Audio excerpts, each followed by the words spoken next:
Loss comes in many forms, and usually in unexpected ways. It can be devastating, leaving you facing an uphill struggle to go on with life without someone you thought would always be there. But life does go on, and even in the deepest despair, we can find hope. Welcome to Grief Relief with your hosts, Doctors Gloria and Heidi Horsley, brought to you by the Open to Hope Foundation, helping people find hope after loss. And now here's Dr. Gloria and Dr. Heidi.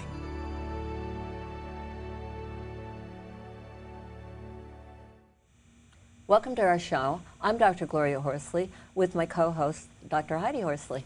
Well, hello, Heidi. Hi, Mom. We have got a great show today. It's going to be a wonderful show for you, all of you, and we're going to have some great guests, aren't we, Heidi? Yes, I'm excited because we are going to be talking about twinless twins today. Mm-hmm. And you know, you're a bereaved sibling, so having a twin is a whole different thing. It is, and I didn't realize this because, you know, sibling loss is a very unique experience.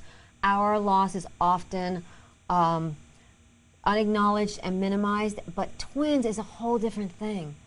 You know, it's a very intense kind of loss. When you lose a twin, you almost feel like you've lost part of yourself. Well, we're going to have Mary Rockefeller Morgan on today, and Heidi, it's very interesting for me to have her on because years and years ago when we lived in upstate New York, well, we lived in the New York metropolitan area, we had Nelson Rockefeller then, I think was the governor of New York, we'll have to ask Mary, and his son, Michael Rockefeller, died, I believe, in New Guinea, or he was lost, and we were riveted to the news about what happened to him, and we heard all sorts of things like he was eaten by piranhas and all sorts of things like that. But you know what I didn't know, Heidi? What? Was that he had a twin. I had no idea either. But I think that says something about how twins are not acknowledged. So we're going to have Mary Rockefeller Morgan on, who's an author and who has written about the twin experience on. And then we're going to have Carolyn Shane on, and she is from the Temple Emmanuel in New Jersey, and she's a bereaved twin and involved with an organization called Twinless Twins. And then we're going to have singer-songwriter Kate Mills. She's going to sing her original song, Little Bird, for us, because we feel like music is such an important part of the healing process. It is, because music brings us to a whole different level. It really taps into our emotions, it taps into our feelings, it connects us with those that we've loved and lost. Absolutely, and very healing. So let's get started because Mary Rockefeller Morgan has given us a wonderful role in telling us some of the aspects about being a twin, which I think is really important. So let's get started with the roll-in. Okay. I'm Mary Morgan, and you've got Coping with the Loss of a Twin.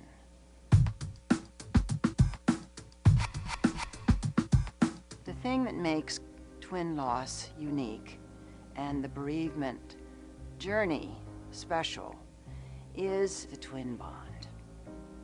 Twins grow from the moment of conception in the womb in relationship. When twins are born, the beginning identity, the little I which we all develop, for twins is framed in a we. And when one of them dies, if they haven't developed an adequate sense of their own identity, they don't know who they are. Twins have said to me over and over again that they feel like they're only half of themselves.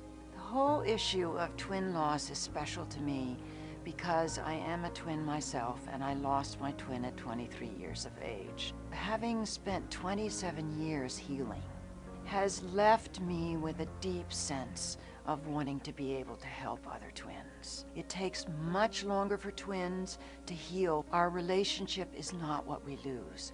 We lose the physical manifestation of the other person. Mary, thank you for coming on the show today. You're Hi, so Mary. welcome. Hi, Heidi. That was an intense video. It really, I think, captures the twin experience and how unique it is. And one thing I love about it is that you said your experience with your brother, you knew him 9 months before anybody else. You start getting to bond in the womb.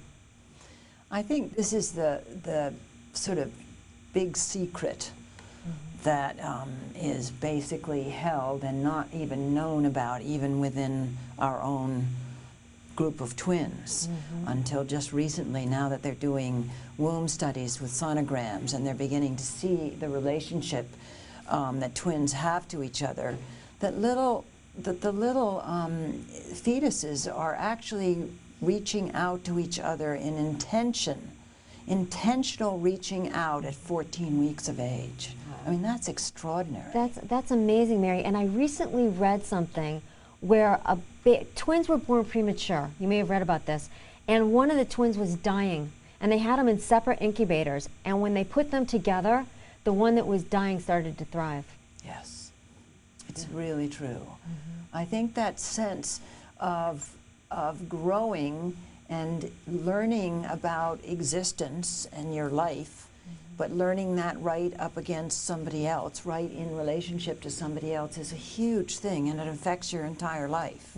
You know, Mary, you were a special twin, as I said, because I know that as I said, people were riveted with your story. And besides talking about the experience of twins, which I think is very important for the twins out there, for people who want to read a little bit more about your story with Michael and going with your dad to try to find him in New Guinea and all that, they might want to get your book, A Memoir of Twin Loss and Healing, beginning with the end. So you do have some things in there about growing up in Botanical Hills, is that what you called it? And a little farm, you know, you had a cow and plant, you know, kind of talked about growing up with Michael. Yes. So I think that's an important part. So I would suggest, if you want to know more about that part of the story, that you pick up this book that Mary's written. And you can get it on Amazon, right? Yeah. Right. And what I try to do is I try to go through the whole healing journey with events and things that happen that might actually resonate not only with other twins, but also people who've experienced deep personal loss. Then also that whole issue of how, when we've actually acknowledged the loss and are willing to allow the grieving, which actually brings in the healing, then what do we do as we move forward with our life? The whole piece of the book is about moving forward and what the specific issues for twins are. And how do you move forward without your twin, who's always been a parallel traveler in life with you? And how do you form intimate relationships? It's so difficult for twins. Wow, it impacts you way beyond. Yes. Way beyond even developing relationships later on. And you really have to almost reframe the word intimacy. And that's what I needed to do with my husband, and he, bless his heart, was able to have the patience to really not be my twin, but be there for me with his love.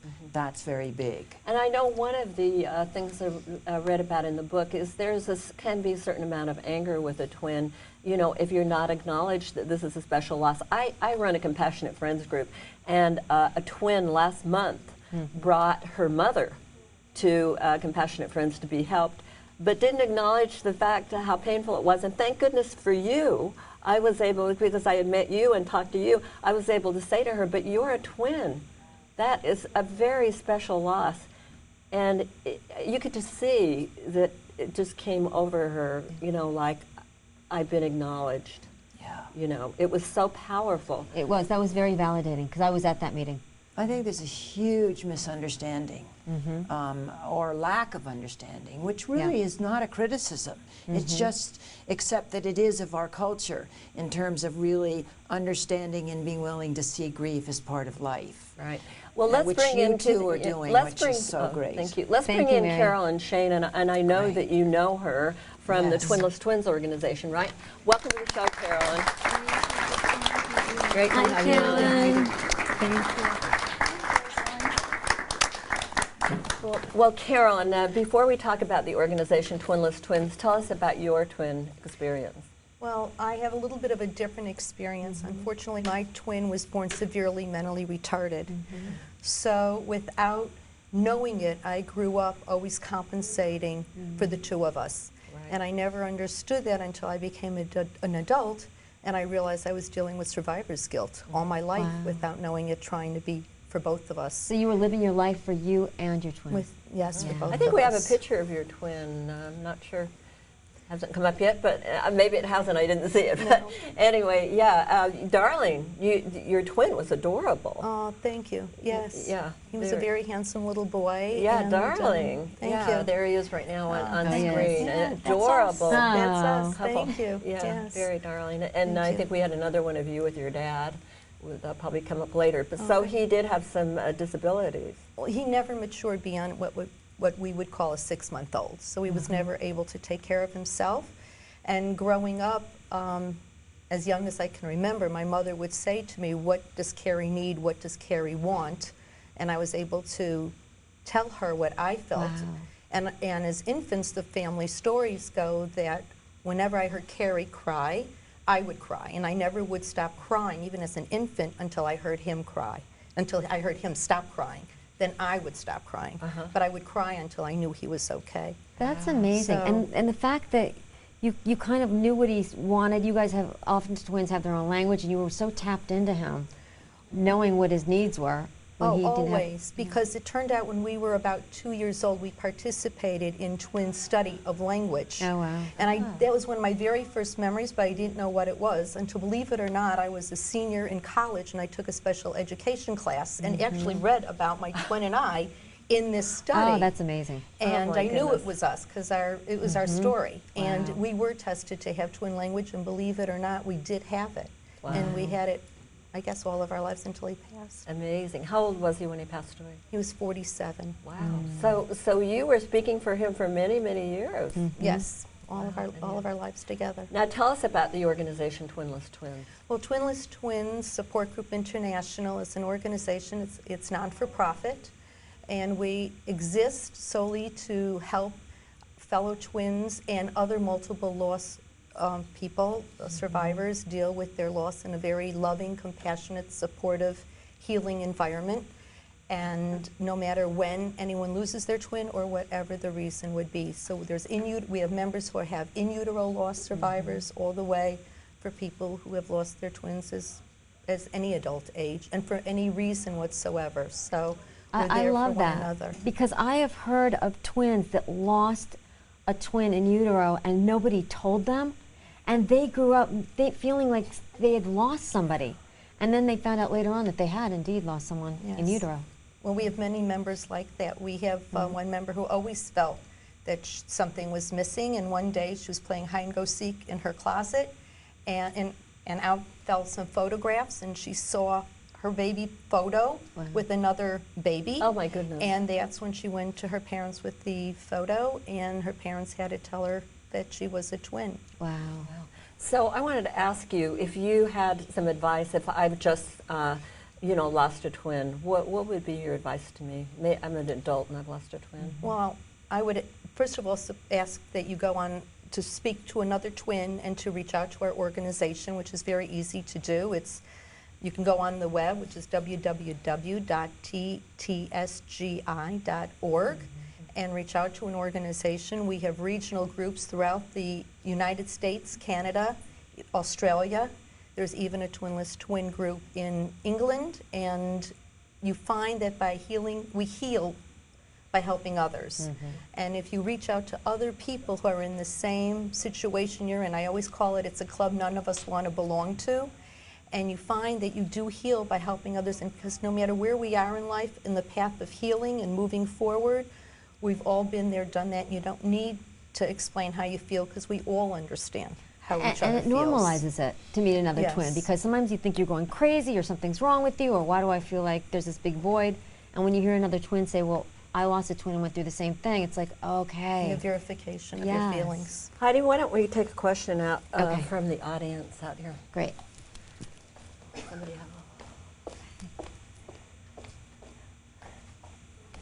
Thank you. My name is Steve Osterman, and I wanted to know how do we find the Twinless Twin group?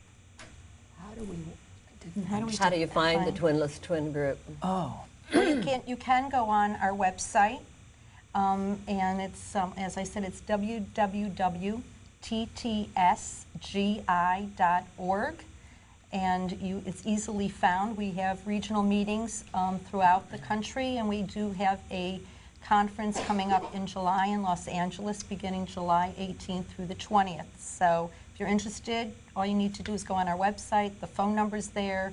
Our executive director, Michelle, is easily accessible by email, internet, telephone, and you'll get the help. And she'll direct you to the region that you belong to and the regional coordinator of that group. Absolutely. Thank you very much. Okay, anybody else? I think we've got a question over here.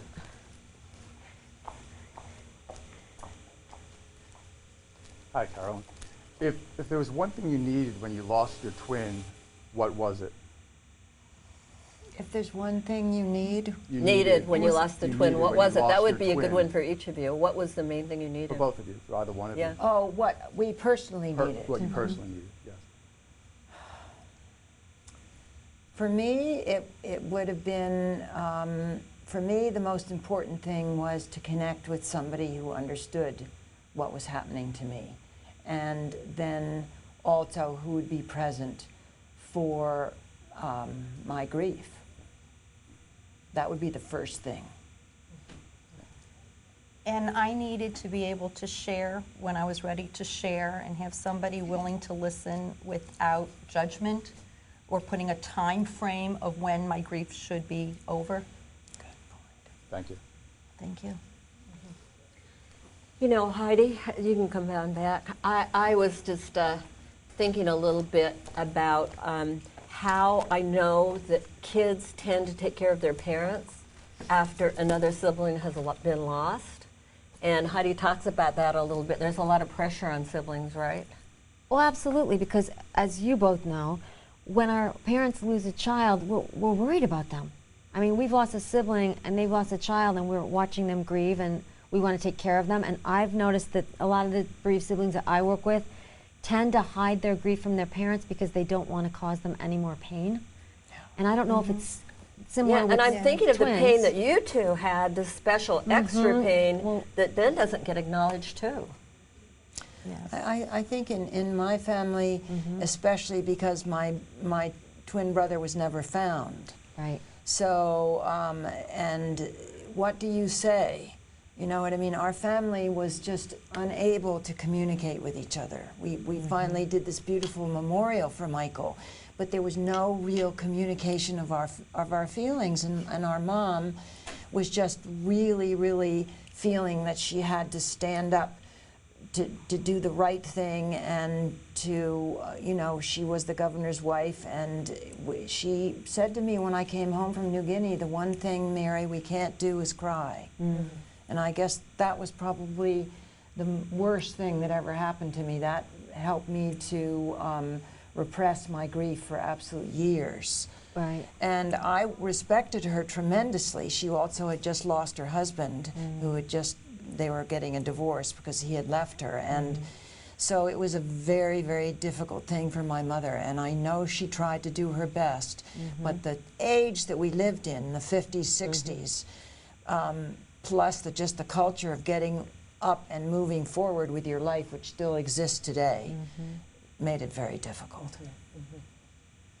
My experience was a little bit different but similar to Mary's, because my mother had my twin and I when she was in her 40s, so she was quite a bit older, so I always was used to protecting my mother. My father was predeceased, and my brothers live out of state from where my mother and I lived, and being that Carrie was born mentally retarded and went off to a state school at the age of 5, people did not understand the connection or the relationship that we had. And so when he passed on, everybody just moved on with their life and expected my mother and me to move on. And I protected my mother, and she never really quite got the connection that I had with him, or she knew about it but didn't understand it. And she thought it was over when his life was over, but it became more intense in a different sort of way. Well, and the loss of a sibling and a twin, it continues throughout a lifetime, because there's Yes. events throughout your entire life that your twin will never be a part of. With marriages, graduations, children, you know, that you kind of thought they were going to be there for. So there's a lot of reminders throughout our lifetime. Right. And I'm also wondering about what's going on now with the in vitro. I mean, triplets. One of my best friend's daughter lost triplets, and you know, these multiple births are going to be a lot more of them, aren't there? And a lot more where maybe a couple of the babies will die and a couple will live, or I don't know. You know, have you been dealing with that with the twinless twins at all? There's a 76% increase in the amount of twins that have been born, and not 76% increase since 1980. Wow. And that doesn't even talk about the multiples. I mean, in other words, triplets, etc. So absolutely, Gloria, it's a huge issue and so important that we're being able to talk about it. Yeah, this organization is going to be really important. You guys are going to have to move from multiple, you know, more than twins, I would guess, eventually as time goes on. I don't know how many. We do support anyone who's the survivor of a multiple birth. So that's great for our audience to know that you know that you're I available. think that what you were saying that I think is so important, Heidi, in terms of this thing lasting a lifetime. Right.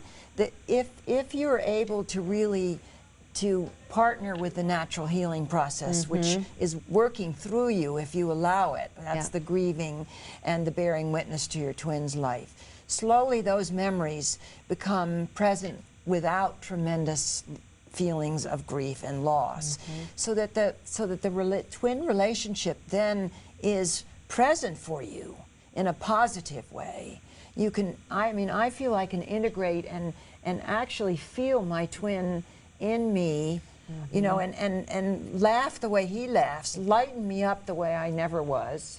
And it's just, it's a beautiful thing. I love that you're saying that, Mary.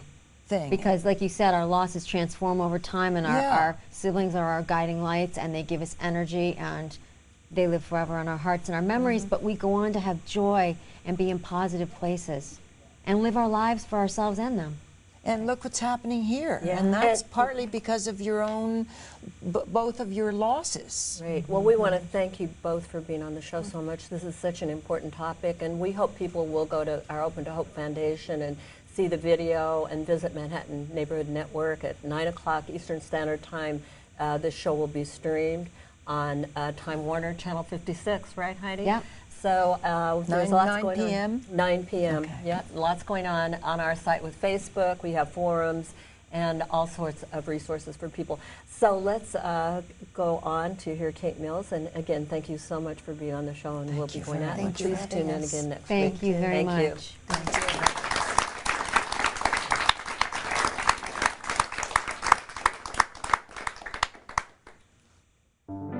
Hey, hey, little bird, why the sorrowful song? The sunrise will be here before too long. Yeah, I know you feel like you're stuck in that tree. Don't you know you were given wings so you could fly free?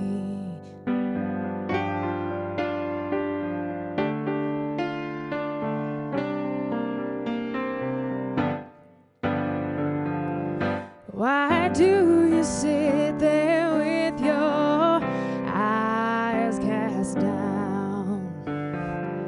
Don't be afraid to stand up tall and sing out loud. Oh, feel the sunlight as you look to the sky. It's time to see how far you'll go once you learn to fly. Don't be afraid. Rise up to the sky so blue. Open up your eyes. Let the wind carry you.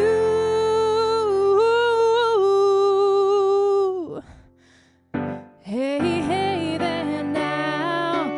What happened to your smile? Will you hide behind those dreamy eyes while the stars pass you by? Who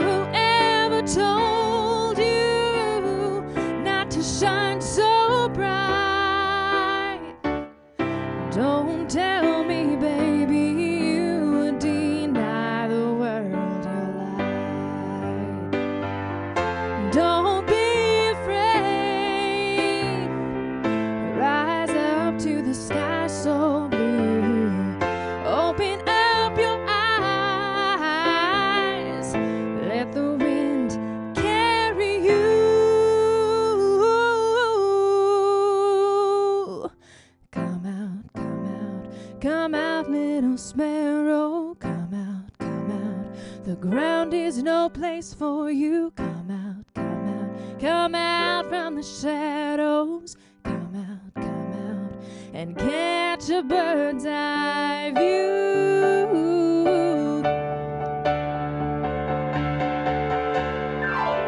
Why do you sit there with your eyes cast down?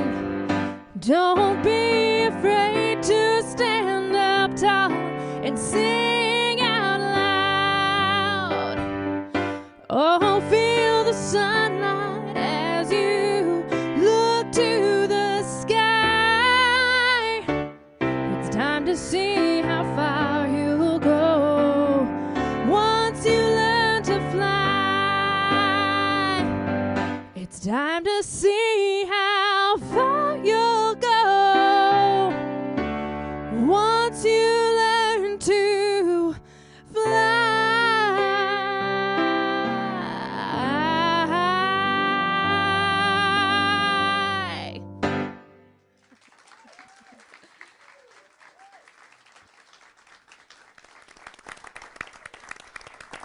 We can talk like we're talking because they're saying it's on the end on the screen, but you can talk like we're talking and saying whatever. They're showing us on the screen, so you can say like we're talking. It was, thank you.